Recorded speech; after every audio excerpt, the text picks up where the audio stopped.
All right, we're going to be working with Rev again for today's video. I feel like I need to do a little bit more background on this horse because some of what I'm going to do with him seems pretty extreme, but he was a pretty extreme case. He enjoyed a lot of success early on in his career. He won a lot of futurity money. He was a top 1D barrel horse, and things were really going good. Through no fault of his or his owners, had an unfortunate incident happen that really shook his confidence. It started out in the warm-up pen.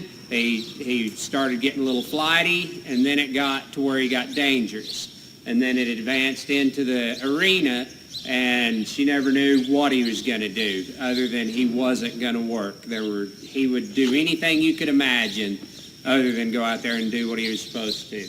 He'd throw his butt, he'd run by it, go halfway to the fence, fold up, come back. He might take a step by it, fold up, and come back on the wrong side. He might dive, try to knock it out of the arena and blow off. You didn't know. So that's what we're working with in case some of this looks and feels a little extreme to you. Today, we're going to go ahead and progress to the barrels, and what I'm going to work on is hip control and keeping those shoulders up and moved over basically through hip control, and that's where we're going to start. But before we go to the barrels, there's some other things I want to show you what we're going to be doing. That way when we get to the barrels, you'll see and kind of understand.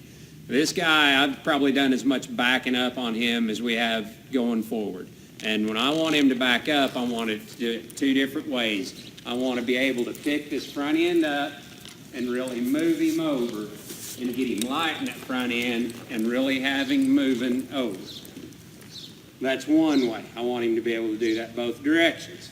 All right, so the other way I want to be able to shape him and back him around that circle, holding that hip and moving that front end with him shaped. I want to be able to do that both directions.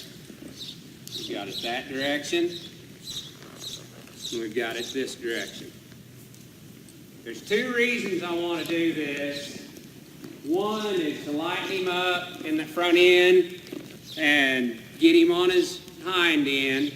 And the other one is he goes anywhere from being indifferent to completely defiant.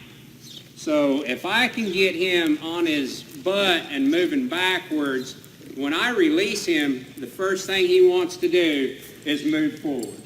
And he had gotten to a point where his front feet would just completely lock up and there was no motion, nothing. And you could not make him, even walking, you couldn't get him free to walk forward around the barrel.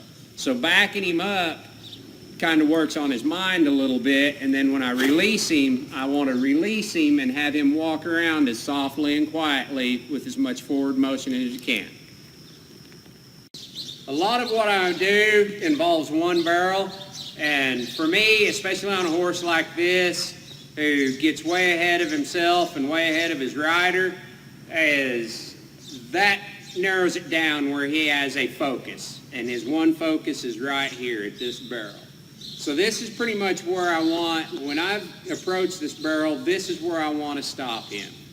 And when I back him up, sometimes I'll back him up and I'll make sure that I'm backing and moving that shoulder over like this.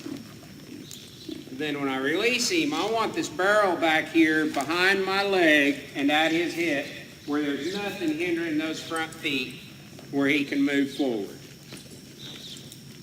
And then from there, I'll also want to progress where I can back him around it, where I can keep his hip there and keep that hip and keep that shape, move that front end over, and basically put that barrel at his hip. Same thing, walk forward and walk around that barrel, leaving him plenty of room where there's no hindrance. He's soft, he's smooth, there's no fight, no arguing to it.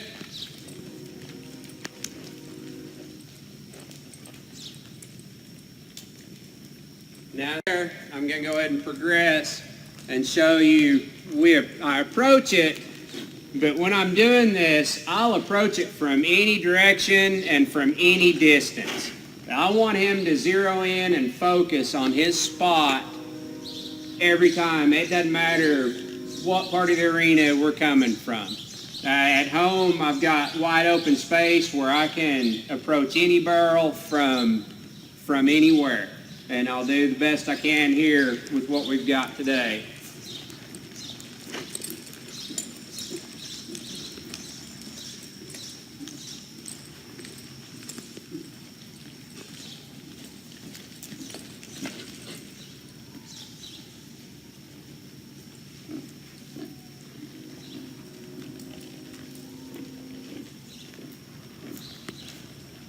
Whenever I lope to a barrel, if I stop him and walk around it, then I always leave that barrel the same speed I approached it. If I walk to it, I'll walk away. If I trot to it, I'll trot away. If I lope to it, I'll lope away.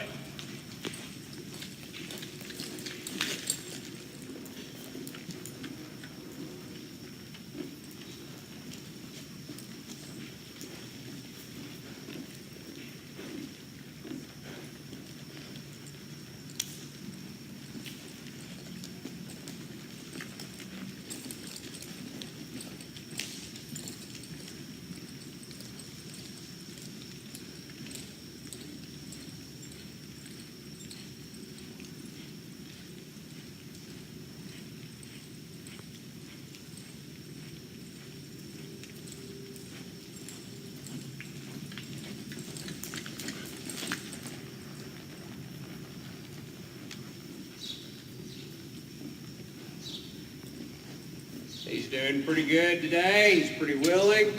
I'll go ahead and switch and start doing the other side.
All right, that's pretty much that. Once I've done that, once I feel I've gotten what I want, he's responding like I want, there's no argument, there's no fight, then I'll go ahead and progress from there, and I'll go ahead and do the pattern, and I'll show you guys what that looks like, putting the whole thing together.